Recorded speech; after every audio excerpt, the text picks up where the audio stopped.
He gave shape to a generation of sound without being its pin-up boy. While others took center stage, he constructed the soul of the music behind the glass. From silent studios to world stages, Benny Andersson lived through the rise, the unraveling, and the rebirth of one of pop's most iconic bands. But the story he's only now telling isn't about disco balls or sequins. It's about exhaustion, regret, fractured love, and the painful silence that followed the applause. After decades of speculation, Benny speaks. His truth is deeper, sadder, and far more revealing than anyone could have anticipated. Before the world ever danced to the beat of Dancing Queen or wept to the melancholy of The Winner Takes It All, Benny Andersson was already busy shaping the invisible foundation of what would become one of pop music's most enduring legacies.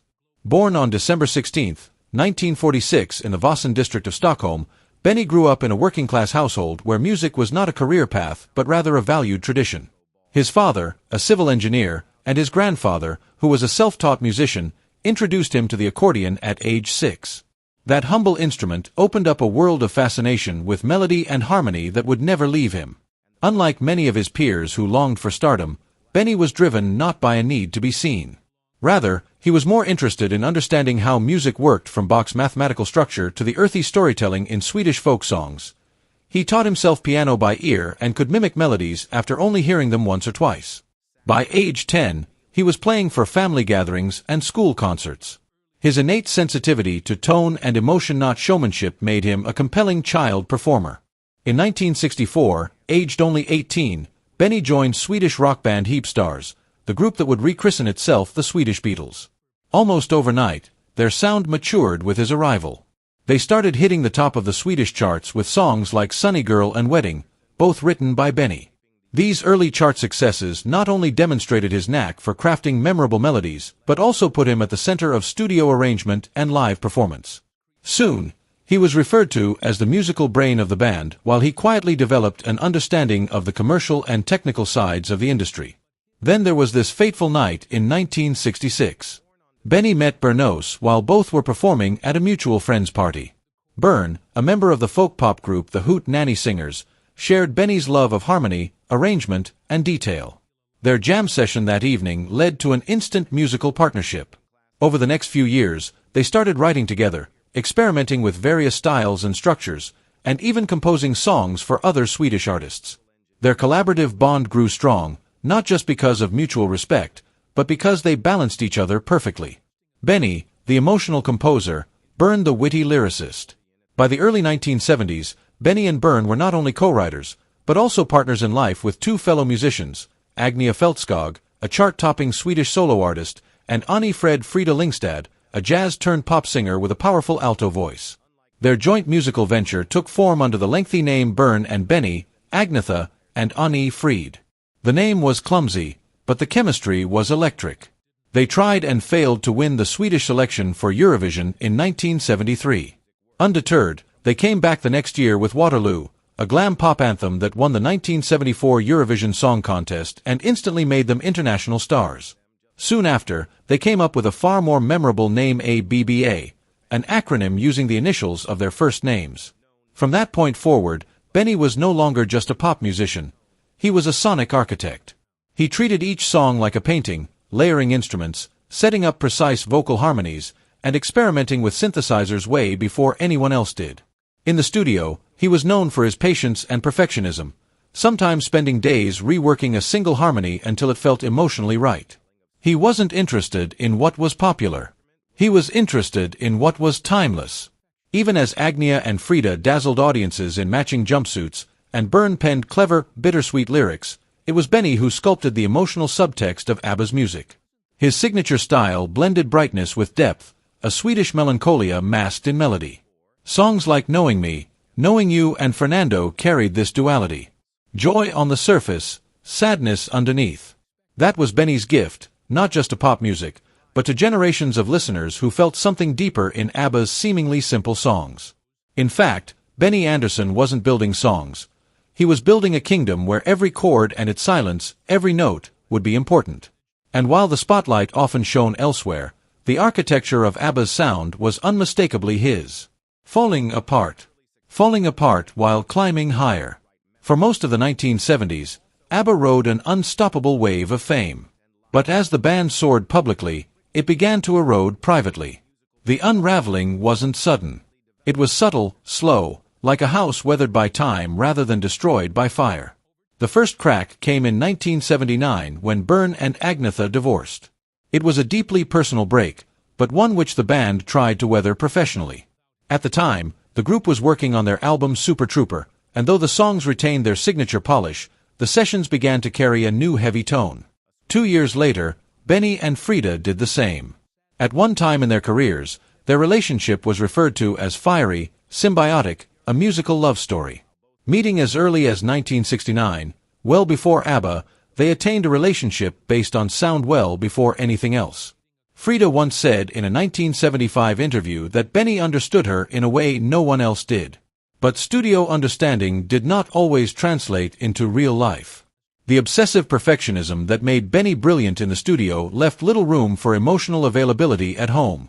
Expressive and emotional, Frida felt the growing absence. By 1981, Benny was openly admitting to having fallen in love with Mona Nerklet, a television producer he met during a broadcast special. He told the truth to Frida, but the damage was done.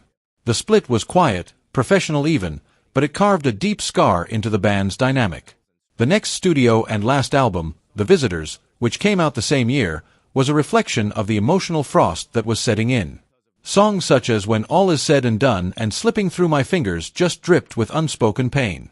The sparkle was fading, and though the band would go on for another year, something essential had already gone. Confirming the silence we all felt. For more than 40 years, the story of ABBA's end had been defined not by explosive headlines but by a deafening silence.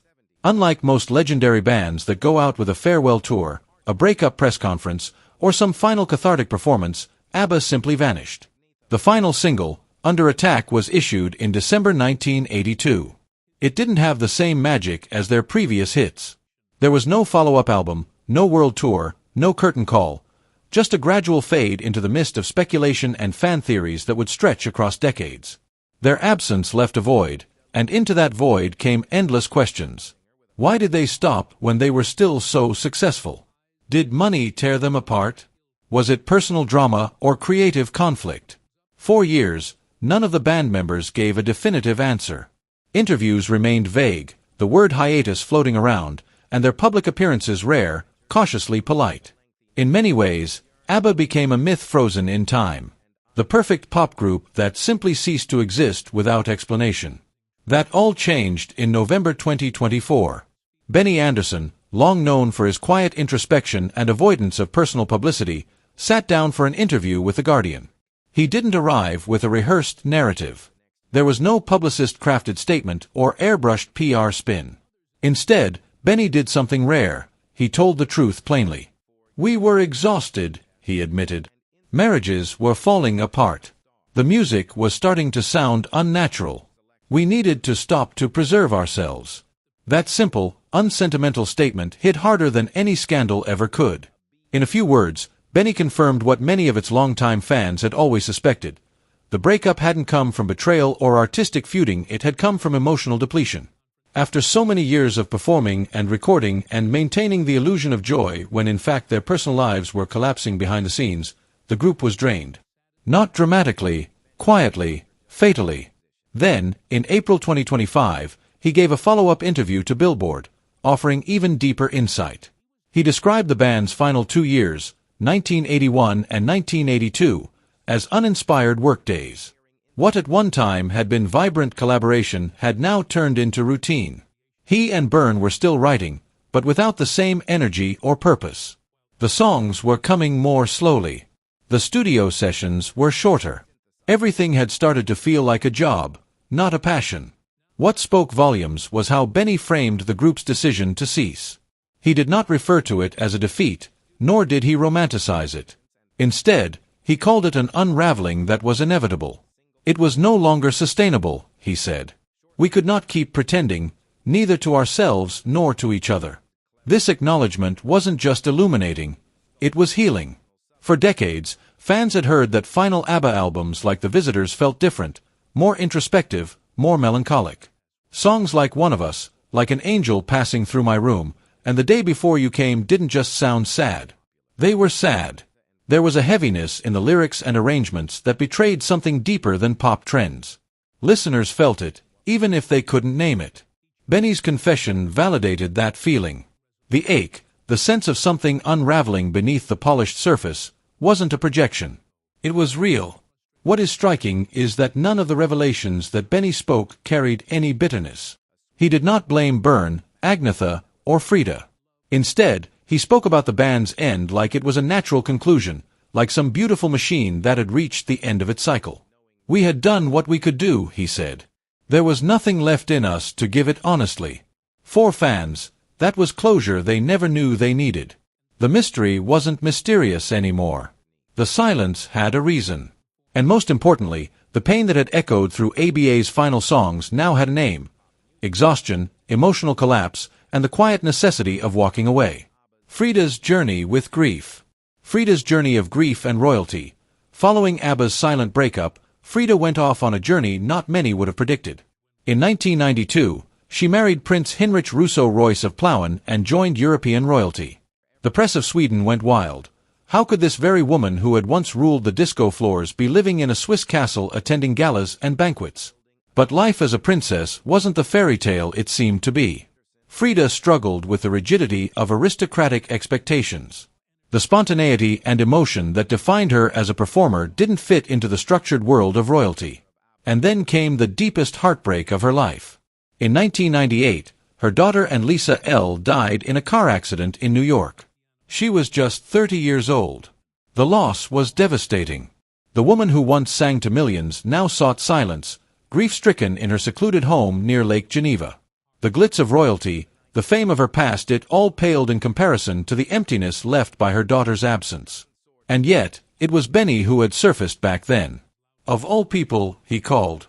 They had a shared experience no one else would ever have. And in the silence of that reunion, there was solace. Not necessarily in reminiscing about the good old days, but in the understanding only two people who had watched it all crumble truly could. Whereas Frida had always needed the spotlight in order to feel seen, now she felt that it was enough to be remembered not by the world, but by one who had known her before it all. Returning without regret in 2018 after decades apart, the unthinkable happened. ABBA reunited and recorded 2 new songs. The announcement sent shockwaves around the music world. Not only did it break a silence that had been unbroken for 36 years, but it also marked the beginning of one of the most ambitious projects in music history, ABBA Voyage. By 2021, Benny and Byrne had written a studio album of the same name, and Benny had assumed full production control. But it was more than the music that changed. It was the performance model. ABBA Voyage wasn't a concert as such, it was a digital experience. Using motion capture and avatar technology, Benny and the team recreated the band's 1979 selves, performing live with a 10-piece band at a purpose-built arena in London. The show was an astonishing success. Since opening in May 2022, it has sold more than 1.3 million tickets, attracting fans from over 140 countries. Digital avatars did more than imitate, they surpassed expectation. Benny, the craftsman, didn't leave any minute sound design element unattended as he made sure the performance was natural, emotionally accurate, and technically perfect. And most astoundingly, the band turned down an offer of $1 billion for a live tour. They didn't want to chase the old high. Instead, they redefined performance on their terms. The avatars, like Benny himself, didn't need to be seen to be felt.